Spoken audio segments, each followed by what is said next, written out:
Well, a few folks have been asking me why I haven't been posting any videos lately, and there's a few reasons for that. This here is one of them. You saw that in one of my last videos. This is the engine out of my 800 XM.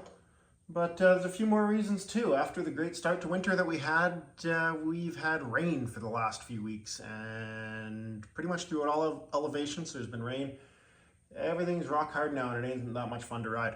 So that's one reason. Life's been busy, so if it's not fun to ride, why even bother going out riding if you got other things to do? And finally, I've been waiting on parts for 8 weeks now, and finally today I got in the mail the gasket set. This is actually the second one I've ordered and the one I'm going to use. It's yeah, it's been a bit of an adventure trying to get that gasket set. Ordered one, it got lost in the mail. I ended up ordering another one because I just needed it. Then the first one got returned to sender, so they resent it, and I still don't have that one. But I got the second one finally today. Everything else has been in for about 7 weeks now.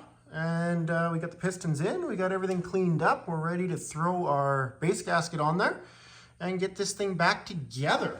So yeah, what did happen? Let's take a look at that. So here is the PTO piston that came out of there. You'll notice on top, don't mind the little bit of junk on there. You'll notice on top there's a chunk missing out of it. That's interesting. But we also notice this. The ring seems to have spun and broke. So I don't know what's the chicken and what's the egg. Did the piston break and break the ring? Or did the ring break and then break the piston on the other side? I guess it's possible, since it can spin now. That locating pin isn't really doing anything. It can spin. The ring can spin all the way around. So I suppose probably the issue initially is that locating pin on the ring, and the ring spun a ring, caught an exhaust port, broke the piston off. That's my prediction. That's my analysis as to what happened here. And then a bit of scoring, and yeah, that's where we ended up with that. The other piston looks fairly healthy for 6,000 kilometers. Yeah, not too much going on there. I took the ring off just to check where the gap was. It was actually still fully in spec for new, so that's good. And yeah, you see that locating pin, nice and round, keeps the ring from spinning. We had a little bit of damage done here. You can see it actually looks worse on camera than it feels inside. That one's a little worse. We're gonna go full send on it and see how she goes. I took off, there's a bunch of aluminum. A lot of that still is aluminum stuck to the Nickel coating, and used some muriatic acid to take off as much as I could. Didn't want to go too hard and start risking damaging anything underneath the Nickel. And basically where the piston travels now is smooth, except for here. It has a little bit of a groove. There's nothing I can do about that. Yeah, it's not ideal. I probably wouldn't do it on a customer's machine. I'd tell them to spend the money on getting it done right. But my initial plan was this was going to be a quick fix, and I was going to be back riding this thing within a week. Now the fact it's 8 weeks later, I guess I had time to do it a bit better, but we're sticking to the gun. We're sticking to our guns. We're going with this. Otherwise, these cylinders do look pretty good.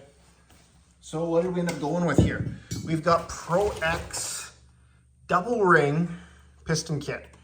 I'm not a fan of the single ring that Skidoo's been using on these. I switched pretty much everything over to a double ring and haven't really regretted it. So we're going to the double ring on this too. We've had to do some measurements here. So we got our spec sheet out. First time ever I've had to actually gap rings. Normally the pre-gapped is pretty close, but these ones were a little bit tight. So I gapped them to the minimum spec there, 16th thou. And then the other one here is this piston projection right here. 72 to 76 thousandths. So what you get in your kit is you get 3 base gaskets. you get a 20 thou, a 24 thou, which I'm going to use, and a 32 thou. They're probably, I think they're actually metric 5, 6, and 8 or something mil. I'm not certain on that. I guess I'm in Canada, I should use metric, but I don't. Anyway, you gotta, from what I can find online, throw the cylinder on there, the pistons, measure at top dead center. Should have a dial indicator. You can get away with some other feeler gauges and some supports if you're really careful with it, hopefully. As well as just measuring the old gasket that came off. So the old gasket that came off measured out to be about 24 thou. We're gonna throw the 24 thou on. When I actually did the measurements that I could for our piston projection here, I'm coming out to, the bigger the number here, the tighter the clearance, right? The further the piston sticks out. So if you're running 76 thou, your piston's sticking up closer to your cylinder head. So if you're wrong on this side, my understanding is you could have interference. You could have piston meet cylinder head. Or you just have too much compression and suddenly you have pre-ignition if you're not running a high enough octane fuel. If you're on this side, and I even looked at some of the other specs, the non-North American spec is 64 to 68 thou or something. So it's quite a bit less than this. So I kind of targeted this number just because I don't have all the precision instruments. We're doing a few things that maybe aren't going to be conducive to making the most possible power with our cylinders already. So we're just going to go on the safe side. When I did the measurements, the 20 thou gasket I think was coming out pretty much exactly at 76, and then the 24 thou gasket at 72. So we're going to go on 72, even if it clamps down a little bit, even if it squishes a little bit. I don't know where these gaskets came from. They're whatever I could find on short notice on Amazon because I gave up on my other kit coming. Even if it squishes a little bit, we'll still be within spec.